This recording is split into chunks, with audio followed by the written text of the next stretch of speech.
Bismillahirrahmanirrahim. Assalamualaikum warahmatullahi wabarakatuh. Bismillah, alhamdulillah, wassalatu wassalamu ala rasulillah wa ala alihi wa sahbihi wa man tabi'a rusda amma ba'du. Sahabat-sahabat santri dimanapun berada, alhamdulillah pada kesempatan ini kita bisa bertemu kembali untuk melanjutkan kajian kitab Sunan Taufik, khususnya tentang bab asyam atau puasa. Yang insyaallah pada hari ini kita akan bahas terkait dengan hal-hal yang harus dipenuhi dalam puasa kita agar puasa kita itu sah dan puasa kita diterima oleh Allah Subhanahu wa taala. Ya, setidaknya di sini ada dua hal yang wajib kita ketahui. Mari kita bahas bersama-sama. Bismillahirrahmanirrahim. Wa yustaratu li sihhati shaumi. Wa yustaratu lan den syaratake li sihhati shaumi maring kesahe ke maring sae poso gitu ya. Jadi ada hal yang perlu kita bahas di sini, yaitu perkara yang wajib dipenuhi agar puasa kita sah. Pertama, alla yujanna walau lahdatan. Alla yujanna yento ora ilang akal walau lahdatan senajang namun sedilo.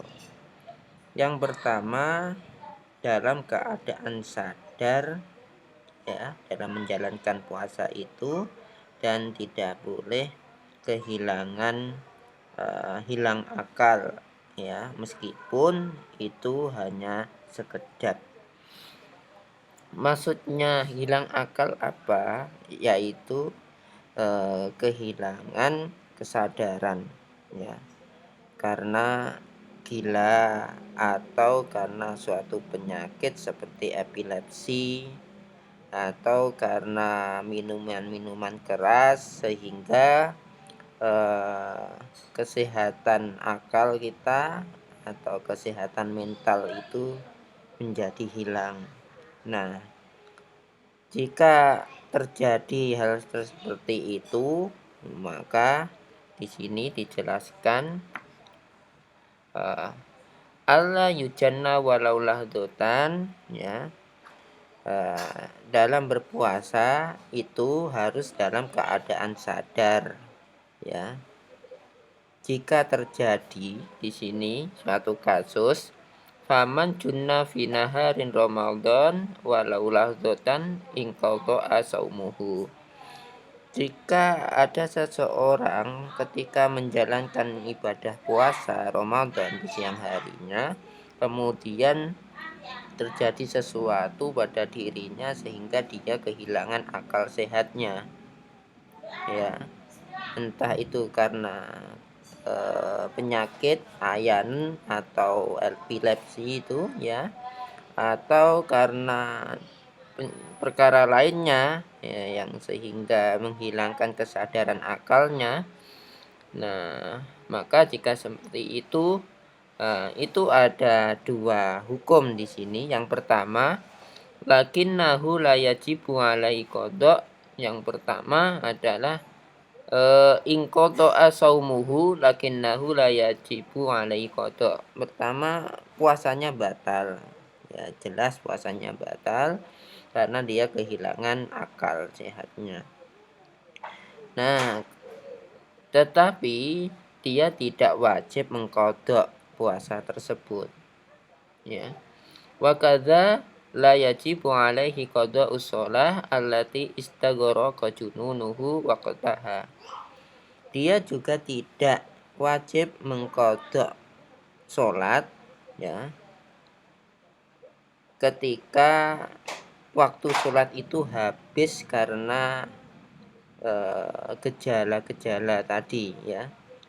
Nah, yang dimaksud kehilangan akal itu ya gila gitu ya, karena kegilaan tadi atau karena mungkin suatu penyakit yang membuat dia tidak sadar. Nah, jika terjadi seperti itu, kemudian waktu sholat habis karena waktu tersebut, karena pada waktu itu dia menderita kegilaan tersebut, maka tidak wajib baginya untuk mengqadha sholat.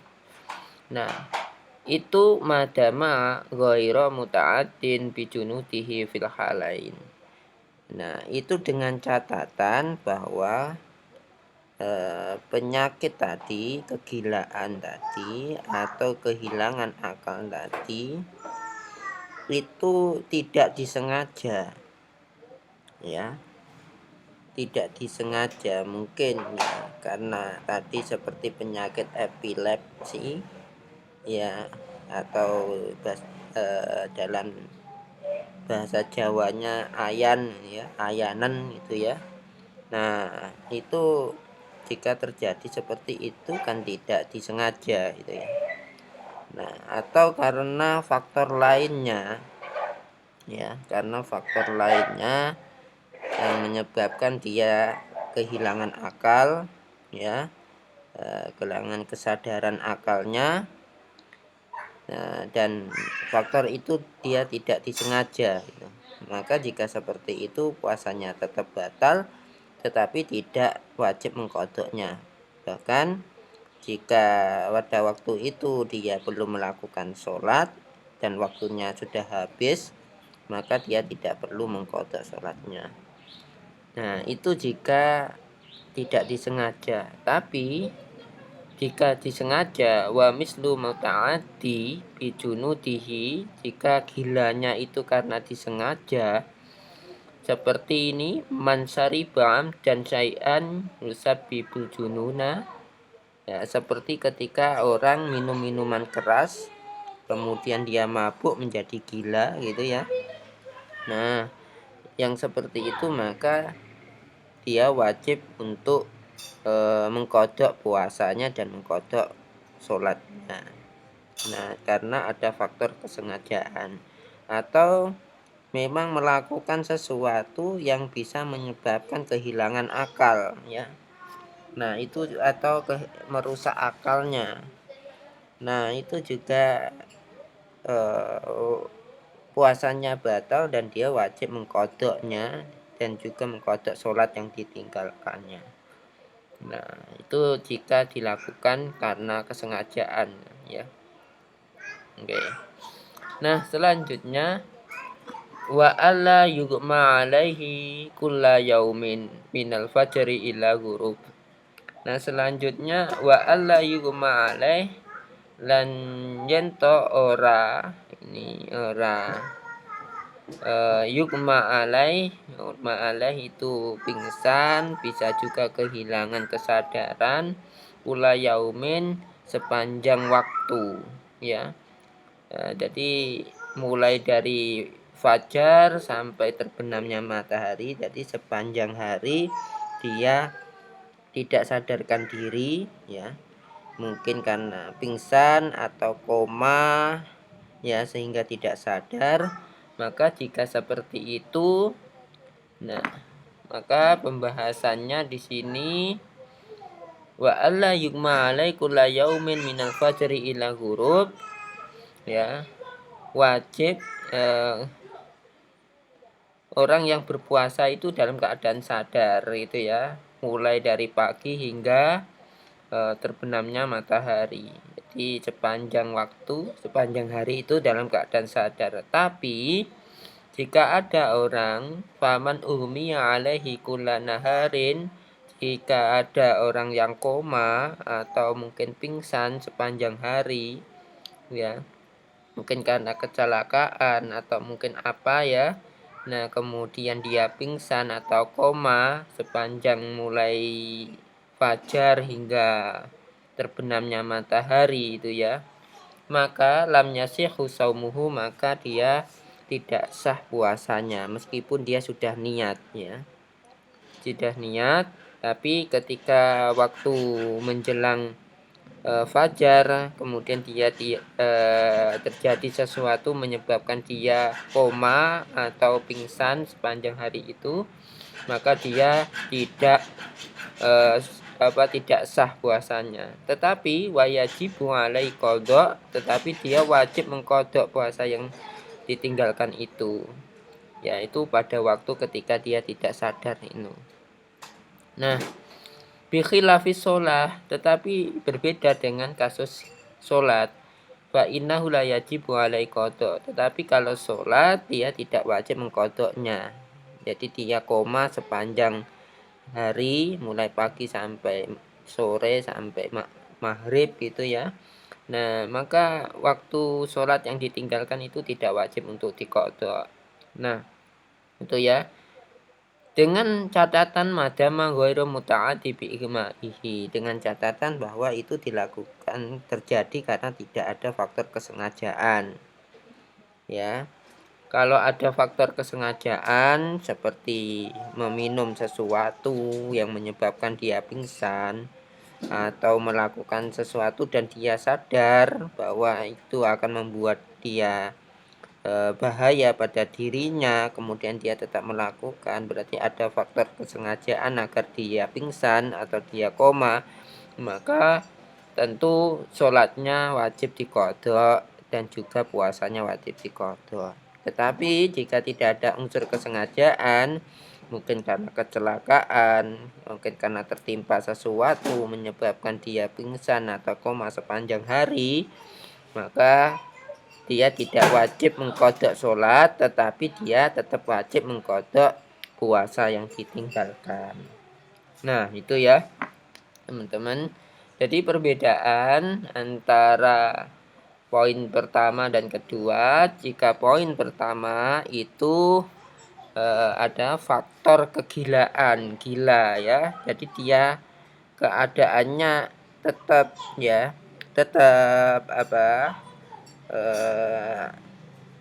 fisiknya tetap sadar, tetapi akalnya itu ada gangguan gitu ya. Jadi ibaratnya gangguan akal atau gangguan saraf atau gila itu ya.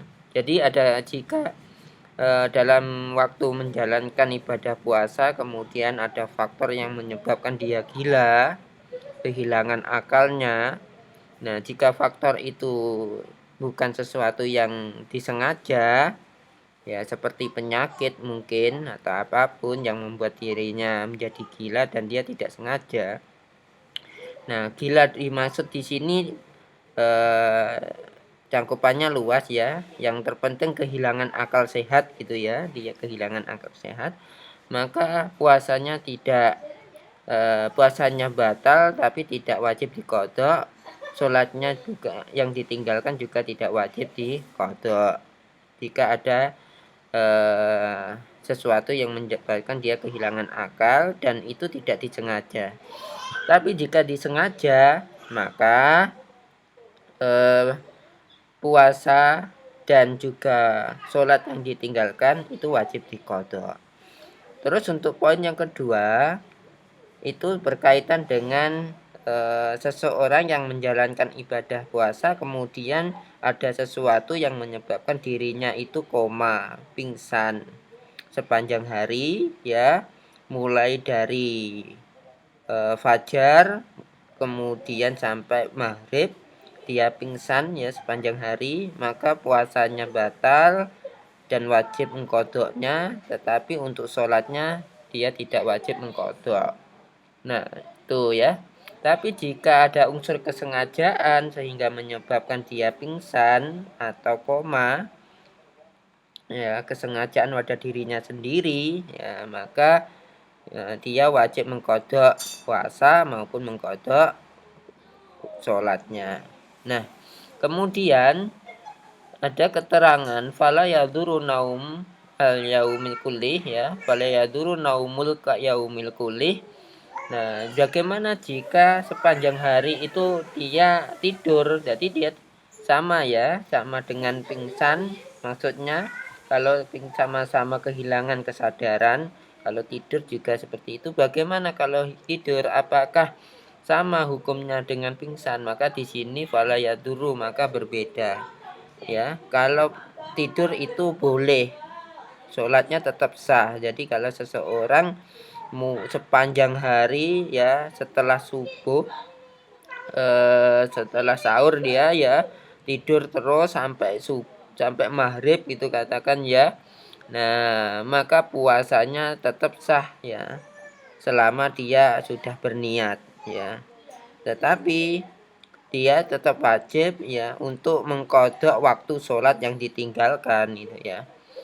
Nah, wala igma'u ba'dihi, atau itu kehilangan kesadaran tetapi hanya sebentar.